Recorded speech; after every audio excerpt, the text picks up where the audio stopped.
नमस्कार दोस्तों, स्वागत है आपका इस नए वीडियो में। हमारी जिंदगी में कई बार हम खुद को एक मुश्किल घड़ी में पाते हैं। कई बार हमें बड़े फैसले लेने पड़ते हैं, लेकिन हमें यह नहीं पता होता कि वो सही है या गलत। क्या उस फैसले का परिणाम हमारे जीवन में खुशियां लाएगा या मुसीबत। लेकिन कई बार हमारे पास सही निर्णय लेने के सुझाव नहीं होते और हम जल्दबाजी में फैसला कर लेते हैं, और उन फैसलों की वजह से हमारी जिंदगी सुखमय हो सकती है या फिर हमारी जिंदगी नरक से भी बढ़कर हो सकती है। इसलिए सही फैसला लेने की क्षमता हमारे जीवन में सफलता हासिल करने के लिए आवश्यक है। तो चलिए आज की इस बोध कहानी के माध्यम से जानते हैं कि जीवन में सही फैसले कैसे लिए जाएं, और यह भी कि सही निर्णय लेने के तरीका कौन सा है। तो बिना किसी देरी के कहानी शुरू करते हैं दोस्तों। कई साल पहले की बात है। एक छोटे से राज्य में एक साधु निवास कर रहे थे, जिन्हें सभी जगहों पर उनके ज्ञान के बड़े चर्चे थे। वह साधु बहुत ज्ञानी थे। उनके पास लोग बहुत दूर दूर से आते थे ताकि वे उनसे अपनी समस्याओं का समाधान प्राप्त कर सकें। उनके पास कोई भी कैसी भी समस्या लेकर क्यों ना आए, वह समस्या का समाधान अवश्य करते थे। जब भी वह किसी की समस्या सुनते तो उस समस्या को बड़े ही ध्यान से सुनते समझते उसमें लीन हो जाते, और उसके बाद कुछ देर के लिए वह आंखें बंद करते और समस्या के बारे में अच्छे से सोच विचार करते और उसके बाद उसका समाधान देते। ऐसे में कोई भी व्यक्ति उनके बारे में केवल एक ही बात सोचता था, शायद इन साधु के पास कोई ऐसी चमत्कारिक शक्तियां हैं जिससे यह समाधान पूछते हैं और उसके बाद हमें वह समाधान बताते हैं। एक बार एक युवक ने उन महाराज से यह पूछ भी लिया, क्या आपके पास ऐसी कोई चमत्कारी शक्तियां हैं जिसके कारण आप हमारी समस्याओं का समाधान करते हैं, या आपके पास ऐसी कोई दिव्य दृष्टि है जिससे आप हमारी समस्याओं का समाधान खोज पाते हैं। उस युवक की यह बात सुनकर वह साधु जोर जोर से हंसने लगे, लेकिन उन्होंने उस युवक की बात का कोई जवाब नहीं दिया। उसके कुछ ही दिनों बाद उस राज्य में एक बड़ी अजीब सी घटना घटी। उस राज्य में एक बुढ़िया औरत रहा करती थी जो अपने पूरे घर में अकेले ही रहती थी। उसका कोई न था। उस राज्य से होकर 4 मित्र अपने घर की ओर जा रहे थे। वे लोग दूसरे नगर में काम करके पैसा इकट्ठा करके अपने गांव की ओर जा रहे थे। यह बात बहुत पुराने जमाने की है, जब यातायात के साधन न हुआ करते थे, इसलिए वे लोग पैदल ही यात्रा किया करते थे। इसी कारण वे चारों मित्र अपने अपने धन को इकट्ठा करके अपने गांव की ओर प्रस्थान कर रहे थे। उन चारों ने अपना अपना एक छोटी सी पोटली में रखा था और उसी पोटली में उन सब की सारी कमाई थी।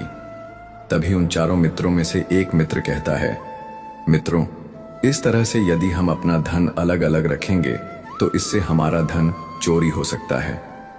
क्यों ना हम अपना सारा धन एक ही पोटली में रख दें, जिससे हम सब इस पर ध्यान भी दे सकेंगे और हमारा धन सुरक्षित भी हो जाएगा।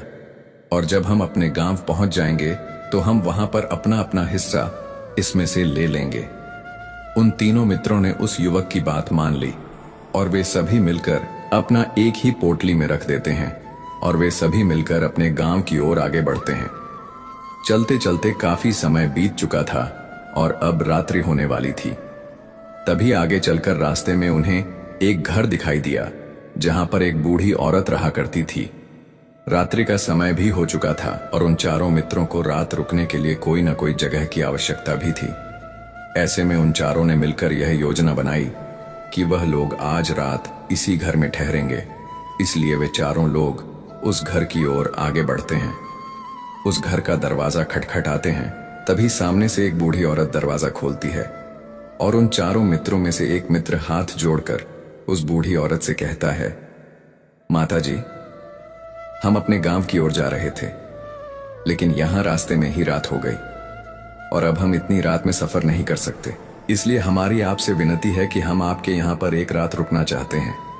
सुबह होते ही हम यहाँ से चले जाएंगे। उस बूढ़ी औरत ने काफी देर सोच विचार किया और उसके बाद वह बूढ़ी औरत कहती है, ठीक है, तुम सभी आज रात के लिए यहाँ पर रुक सकते हो।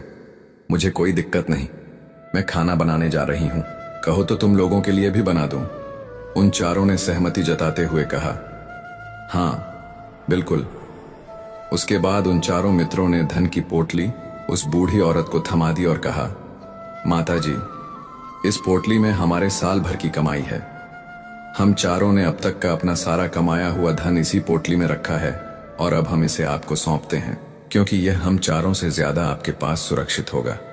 हम बस इतना चाहते हैं कि यदि हम चारों में से कोई एक व्यक्ति से लेने आए तो आप इस पोटली को उसे मत देना जब तक कि हम चारों एक साथ इस पोटली को लेने ना आए। तभी वह बूढ़ी औरत कहती है, ठीक है बेटा, यदि तुम चारों एक साथ आओगे तभी मैं इस पोटली को आपको सौंपेंगे। और वैसे भी आप लोग तो सुबह यहां से चले जाने वाले हैं। मैं आपको सुबह ही यह पोटली थमा दूंगी। वह धन की पोटली उस बूढ़ी औरत को थमाकर चारों मित्र निश्चिंत हो जाते हैं कि अब उनका धन सुरक्षित है और वे लोग खाना खाकर सो जाते हैं। अगली सुबह जब वह चारों उठते हैं तो सभी लोग अपनी आगे की यात्रा के लिए तैयारियां शुरू कर देते हैं। उन चारों नौजवानों में से एक नौजवान थोड़ा सा बदमाश था। वह अपने उन तीनों मित्रों से कहता है, भाइयों, इस बूढ़ी औरत ने हमारी रात भर खातिरदारी की है, हमें अच्छा भोजन खिलाया, सोने के लिए अच्छी जगह दी, रात भर यहाँ सिर छुपाने के लिए एक अच्छा मकान दिया और हमने अब तक उसके लिए कुछ नहीं किया। वह बूढ़ी औरत अकेले ही खेतों में काम कर रही है। क्या हम सभी यहाँ से जाने से पहले इस बूढ़ी औरत की मदद नहीं कर सकते? उस बदमाश नौजवान ने मन ही मन यह योजना बना ली थी कि वह किसी तरह से भी उस बुढ़िया से पोटली हासिल करके ही रहेगा। बाकी के तीनों मित्र उसकी बातों में आ जाते हैं और वे सभी मिलकर उस बुढ़िया की मदद करने अर्थात खेतों में काम करने के लिए चल पड़ते हैं।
तब तक वह पोटली मुझे किसी को नहीं देनी है। लेकिन मेरी हिम्मत मारी गई थी जो मैंने वह पोटली केवल एक व्यक्ति को थमा दी और वह उनका सारा धन लेकर वहां से भाग गया। लेकिन अब मुझे यह समझ नहीं आ रहा कि मैं वह सारा धन कहां से लाऊं, कैसे जुटाऊं। मेरे पास इतना धन नहीं है और राजा ने तो आदेश भी दे दिया है कि मुझे उनका धन लौटाना ही पड़ेगा। लेकिन मैं यह समझ नहीं पा रही कि इतना सारा धन मैं कहां से लाऊंगी। तभी वह संत उस बूढ़ी औरत से कहते हैं, शांत हो जाओ, मैं कोई ना कोई रास्ता जरूर निकाल लूंगा। इतना कहकर वह संत वहीं पर बैठ जाते हैं, ध्यान करने लगते हैं। कुछ देर के लिए आंखें बंद कर सोचते हैं, विचार करते हैं। मौन रहकर वह समस्या का समाधान निकालते हैं और उसके बाद वह उस बूढ़ी औरत से कहते हैं, बेटी, राजा ने फैसला किया है वह बिल्कुल गलत है। आपने जो किया इसमें आपकी कोई गलती नहीं है। राजा का फैसला गलत है। उन संत के इतना कहने पर बूढ़ी औरत चुप हो गई और यह सोचने लगी कि आखिर राजा का फैसला कैसे गलत हो सकता है। राजा तो सभी के लिए न्याय ही करते हैं और वह कभी किसी का बुरा नहीं करते। फिर आखिर आज राजा का फैसला कैसे गलत हो गया। उन संत और उस बुढ़िया की बात आसपास के खड़े लोग सभी लोग सुन रहे थे और वे लोग भी बड़े अचरज में थे, क्योंकि राजा का फैसला कैसे गलत हो सकता है। राजा ने तो बिल्कुल सही फैसला लिया है। इस बूढ़ी औरत ने ही गलती की है। उन चारों का धन केवल एक ही को थमा दिया। ऐसे में इस बुढ़िया को उनका धन तो लौटाना ही चाहिए। राजा ने गलत फैसला कहाँ किया है। तभी वह संत उस बूढ़ी औरत से कहते हैं, जाओ और राज दरबार में कह दो कि हे राजन, आपका फैसला गलत है और सही क्या है, गलत क्या है, इसका फैसला मैं करूंगा। पहले तो बूढ़ी औरत इतनी हिम्मत ही नहीं जुटा पा रही थी कि वह राज दरबार में जाकर भरे राज दरबार में राजा को यह कह सके कि राजन, आपका फैसला गलत है। लेकिन जैसे तैसे उसने हिम्मत जुटाई और वह वापस राज दरबार लौटी। उसने डरते हुए भरे राज दरबार राजा से बड़ी थर्राती आवाज में कहा, हे राजन, आपने जो फैसला किया है वह फैसला गलत है। इतना कहकर उसने राजा को सारी बात सच सच बता दी। उस बूढ़ी औरत की बात सुनकर राजा बहुत क्रोधित हुआ।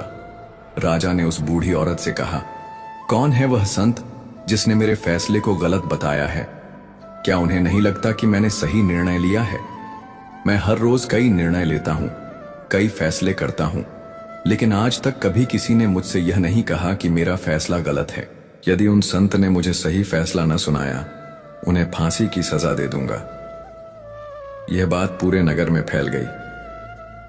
सभी लोग यह जानने के लिए हैरान थे कि आखिर वह साधु ऐसा कौन सा फैसला सुनाने वाले हैं जो राजा से भी उचित होगा, जिसमें सबके लिए न्याय होगा। राजा ने अपने सैनिकों को तुरंत ही आदेश दिया कि जाओ और संत को राज दरबार में लाओ।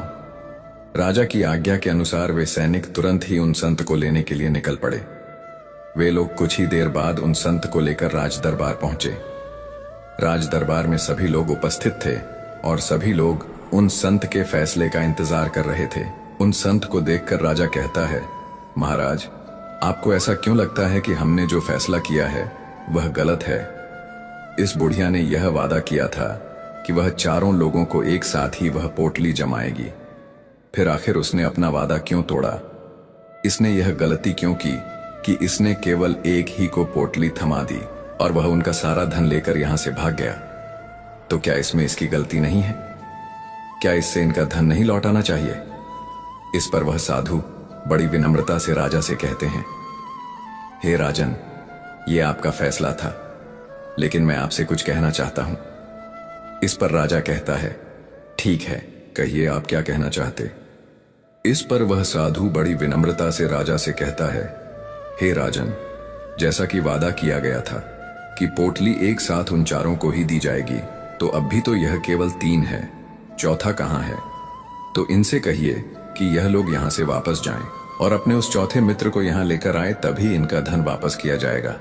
और वादा भी ऐसा ही किया गया था कि जब तक चारों लोग एक साथ न हो तब तक उनका धन उन्हें नहीं लौटाया जाएगा। और यदि यह बूढ़ी औरत इन तीनों को धन लौटा देती है तो यह बूढ़ी औरत अपना वादा तोड़ देगी और यह सही नहीं है। इसलिए यदि आप चाहते हैं कि इनका धन लौट आया जाए तो पहले इनसे कहिए कि यह लोग जाएं और अपने उस चौथे मित्र को यहाँ पर वापस ले आए। उस राज्य दरबार में हर कोई इस बात को सुनकर बहुत खुश हुआ। सभी ने उन संत की बहुत तारीफ की। राजा भी उन संत के इस फैसले से पूरी तरह से सहमत था। राजा तुरंत ही उन संत के सामने सिर झुका लेता है और हाथ जोड़कर उनसे कहता है, हे महाराज, आपका यह फैसला इतना सही कैसे हो सकता है? आखिरी बात मेरे दिमाग में आई क्यों नहीं? मैंने इस बात को इस तरह से सोचा क्यों नहीं? तभी वह साधु उस राजा से कहते हैं, हे राजन, आपके पास और भी काम होते हैं। आप दिन भर व्यस्त रहते हैं और आपको जल्दबाजी में फैसले लेने पड़ते हैं। आपने इस मामले को सुना समझा, लेकिन इसे देखने में आप गलती कर गए। इससे आपने केवल ऊपरी तौर पर देखा, आपने इसकी गहराई तक जाने का प्रयास तक नहीं किया। यदि आपने इस मामले की गहराई को देखा होता, समझा होता, तो आप भी इसी नतीजे पर आते। जब तक हम किसी मामले की गहराई तक नहीं जाते, तब तक हम उसका सही समाधान नहीं निकाल सकते। लेकिन हम में से अधिकांश लोग तो अपने फैसले केवल जल्दबाजी में लेना चाहते हैं, भले ही वह मामला कितना भी गंभीर क्यों ना हो। हमें तो बस अपना हक चाहिए, हमारा नाम होना चाहिए, भले ही फैसला हमारे लिए आगे चलकर हमारे लिए नुकसानदायी क्यों ना हो। लेकिन हम तो उस मामले की गहराई तक जाने के लिए सोचते तक नहीं। तभी वह राजा उन संत से कहता है, हे महाराज, क्या आपके पास कोई दिव्य शक्तियां हैं? क्या आपके पास ऐसी कोई चमत्कारिक शक्ति है जिसे आप सवाल करते हैं और बदले में वह आपको जवाब देती है, जिस कारण आप सटीक और सही समाधान बता पाते हैं? राजा की यह बात सुनकर वह संत मुस्कुराने लगे और राजा से कहते हैं, हे राजन, ये सवाल मुझसे कई लोगों ने पूछा है और मैंने कभी किसी का कोई जवाब नहीं दिया। लेकिन आप इस राज्य के राजा हैं, इसीलिए मैं आपके इस प्रश्न का उत्तर देता हूं। आप में से कई लोगों को यहां ऐसा लगता है कि मेरे पास कोई ऐसी शक्तियां हैं जिससे मैं बात कर सकता हूं, जिससे मैं कोई भी समस्या का समाधान पा सकता हूं। लेकिन मैं आप लोगों को एक बात सच सच बता देता हूं, मेरे पास ऐसी कोई शक्तियां नहीं हैं। मैं तो केवल हर मामले की गहराई तक सोचता हूं, उस बात पर विचार करता हूं, और जब मैं विचार करता हूं तो मेरे सामने कई सारे समाधान आते हैं, और जो समाधान मेरे सामने आते हैं मैं उन पर भी विचार करता हूं, उनके बारे में भी गहराई तक जाता हूं। और जब मुझे लगता है कि इस समस्या का समाधान यही होना चाहिए, तभी मैं समाधान उस व्यक्ति को देता हूं ताकि वह अपनी समस्या का समाधान कर सके। अब आप ही सोचिए, आप जल्दबाजी में यह फैसला लेकर इस बुढ़िया का जीवन पूरी तरह से बर्बाद कर देते। हमारा पूरा जीवन केवल एक फैसले पर निर्भर करता है। यदि वह फैसला सही हुआ तो हमारा जीवन अच्छा बन जाएगा, और यदि वह फैसला गलत निकला तो हमारा जीवन नर्क से भी बदतर हो सकता है। इसलिए यदि आप सही और सटीक फैसला लेना चाहते हैं तो आपको मौन रहना सीखना पड़ेगा। मौन रहकर उस पर विचार करना सीखना होगा, क्योंकि हमारे फैसले ही हमारा भविष्य तय करते हैं, हमारी जिंदगी का अगला पड़ाव तय करते हैं। फिर चाहे वह फैसले छोटे हों या बड़े, वे ही हमारी जिंदगी को निर्धारित करते हैं। इसीलिए सबसे पहले हमें सही फैसले लेने के लिए मौन रहना सीखना आवश्यक है, उन पर विचार करना आवश्यक है। और जब आप ऐसा करते हैं तो आपके सामने एक ही समस्या के कई सारे समाधान निकल कर आते हैं, और जब आप उन पर गौर करेंगे तो आपको यह समझ में आएगा कि उन फैसलों का समाधान कैसा होना चाहिए, कि समाधान से आपको क्या फायदा होगा और क्या नुकसान होगा, या उस समाधान पर सोच और विचार करने पर ही आप उसे समझ सकते हैं, और तभी आप यह निर्णय भी ले सकते हैं कि क्या यह समाधान उचित रहेगा या नहीं। और यह सब संभव हो सकता है यदि हम कम बोलना शुरू करें, अब पूरी तरह से मौन हो जाए। इसका अर्थ यह है कि आप भीतर से शांत हो जाएं, और जब आप भीतर से शांत होने लगते हैं तो आपका मन स्पष्ट होने लगता है, साफ होने लगता है, और आप किसी भी चीज पर सोच विचार कर सकते हैं। और जब आप भीतर से शांत होने लगते हैं तो आप ऊपर से भी कम बोलते हैं, और जब आप धीरे धीरे कम बोलने के आदी हो जाते हैं तो आप साफ और स्पष्ट तौर पर सोच और समझ पाते हैं। आपके विचारों में शुद्धता आ जाती है, जिससे आपको यह साफ और स्पष्ट देखने को मिल जाता है यह कौन सा फैसला सही होगा और कौन सा फैसला गलत होगा, आपको उस परिस्थिति में क्या करना चाहिए और क्या नहीं करना चाहिए।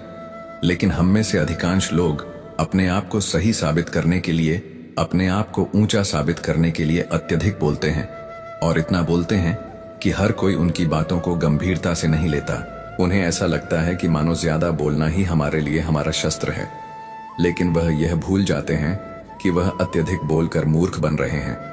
लोग हमारा मजाक बनाते हैं, हमें मूर्ख समझते हैं, हमसे दूर रहने लगते हैं क्योंकि उन्हें हमारी बकबक अच्छी नहीं लगती। लेकिन जब आप भीतर से शांत होने का प्रयास करते हैं और धीरे धीरे भीतर से शांत होने लगते हैं, तो आप खुद ब खुद ऊपरी तौर पर कम बोलना शुरू कर देते हैं। इससे आपके मन में, आपके मस्तिष्क में एक साफ और स्पष्ट विचार उत्पन्न होते हैं और आप अपने आप को साफ स्पष्ट तौर पर समझ पाते हैं, देख पाते हैं आपको कब क्या, क्यों और कितना बोलना चाहिए, और आपको कब, कैसे, क्यों, किस तरह से कौन सा फैसला लेना सही है या नहीं, यह भी आप अच्छी तरह से समझ और जान पाते हैं। जब आप कम बोलना शुरू करते हैं, तब आप अपने आप को बहुत अच्छी तरह से समझना शुरू कर देते हैं, अपने आप पर अच्छी तरह से विचार करना शुरू कर देते हैं। तब आपको यह बात भी बहुत अच्छी तरह से समझ में आने लगती है कि जो हम बेकार की बकबक करते हैं, उस पर हमारे शरीर की बेवजह ही कितनी सारी ऊर्जा यूं ही व्यर्थ हो जाती है, नष्ट हो जाती है, जिसे हम चाहे तो किसी जरूरी काम में लगा सकते हैं, फैसले लेने में लगा सकते हैं, जिससे हम तनाव मुक्त रह सकते हैं और हमें अच्छी नींद भी आ सकती है। और यदि आप इसी प्रकार सोच विचार कर फैसले लेना शुरू करते हैं, तो आपका मस्तिष्क भी अच्छी तरह से काम करने लगता है और आपका मस्तिष्क पहले से भी ज्यादा शक्तिशाली हो जाता है। और इसका एक बहुत अच्छा उदाहरण भी आपको मैं बताना चाहूंगा। जब आप स्कूल में पढ़ते थे या फिर आज भी आप पढ़ रहे हो, तो आपने देखा होगा कि जो बच्चे होनहार होते हैं, होशियार होते हैं, वे लोग बहुत कम बातें करते हैं और अपना समय सही चीजों में लगाते हैं। वह अधिकांशतः अपना समय मौन होकर ही बिताते हैं। इसी वजह से वह पढ़ाई करने में बहुत तेज होते हैं। वह जो कुछ भी पढ़ना चाहते हैं, वह उसे याद कर ले जाते हैं। लेकिन वहीं पर दूसरी तरफ जो लोग बहुत अधिक बोलते हैं, यदि आप उन्हें पूरे 24 घंटे भी दे दें, तो भी वह उस तरह से उन चीजों को याद नहीं रख सकते जिस तरह से वह मौन रखने वाले बच्चे उन बातों को याद कर लेते हैं। और महान चाणक्य ने भी यही कहा है कि जो व्यक्ति यह समझ जाता है कि उसे कब, कहां और कितना बोलना चाहिए, उस व्यक्ति को सफल होने से कोई नहीं रोक सकता। और आप इतिहास उठाकर देख सकते हैं, आज तक जो भी लोग महान हैं, जो लोग भी सक्सेसफुल बने हैं, उन लोगों की आदत बहुत कम बोलने की है। उनका पूरा ध्यान केवल अपने लक्ष्य पर होता है और अपना पूरा समय वह अपने लक्ष्य को पाने में ही लगा देते हैं। इसीलिए आपको भी यह आदत अपने जीवन में उतारनी चाहिए। और कम बोलने का अर्थ यह नहीं कि आप ऊपर से कम बोले, बल्कि आप भीतर से कम बोली हैं। भीतर से शांत रहिए। यदि आप रोज इसका अभ्यास करते हैं, तो केवल कुछ दिनों में ही इससे होने वाले लाभ आपको आपके सामने नजर आने लगेंगे। दोस्तों, आपने आज के इस वीडियो से क्या सीखा, वह मुझे आप कमेंट में बता सकते हैं। इसी के साथ मैं उम्मीद है कि आपको आज की वीडियो पसंद आई होगी। तो इस वीडियो को उस इंसान को शेयर करें जिससे यह कहानी सुनने की जरूरत है, और उसी के ठीक बाद चैनल को सब्सक्राइब करें। तो चलिए फिर मिलते हैं ऐसी एक और नई वीडियो में एक नए मैसेज के साथ। तब तक के लिए अपना ख्याल रखें। धन्यवाद। जय श्री कृष्ण। राधे राधे।